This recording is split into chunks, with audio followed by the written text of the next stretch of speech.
FB Amigos Japan Surplus. Mahilig ka rin bang bumili ng mga gamit dito sa Japan Surplus? Maaga ka rin bang pumipila at pumupunta rito kapag new arrival?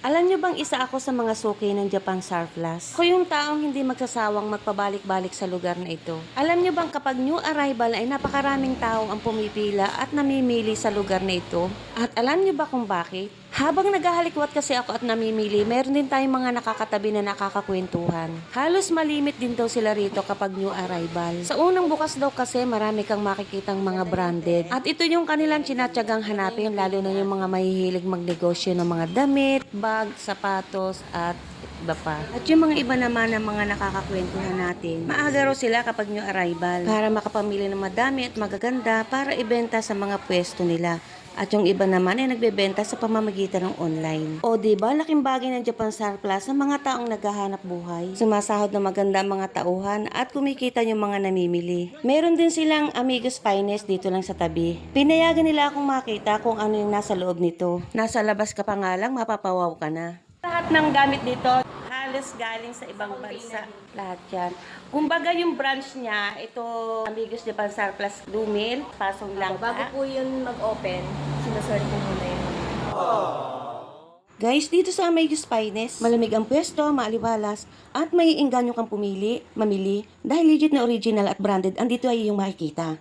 Kapag maghahawa ka sa kasal, pwede kayong pumunta dito. Mamili kayo ng mga accessories na babagay sa inyong mga kasuotan. Guys, sobrang napakagaganda dito. Brand new at medyo pricey nga lang. Pero at least nakakasigurado tayo na ito ay mga original. Meron din daw pala silang pwesto sa Silang Cavite. Pero habang tumitingin ako, na-focus ang attention ko dito. Napakaganda kasi. Kung motorista o biker ka naman, at kursunado mo magpasosyal, punta ka lang dito at marami silang i-offer sa'yo. Kung mahilig ka naman mangoleksyon, marami ka rin ditong makikita.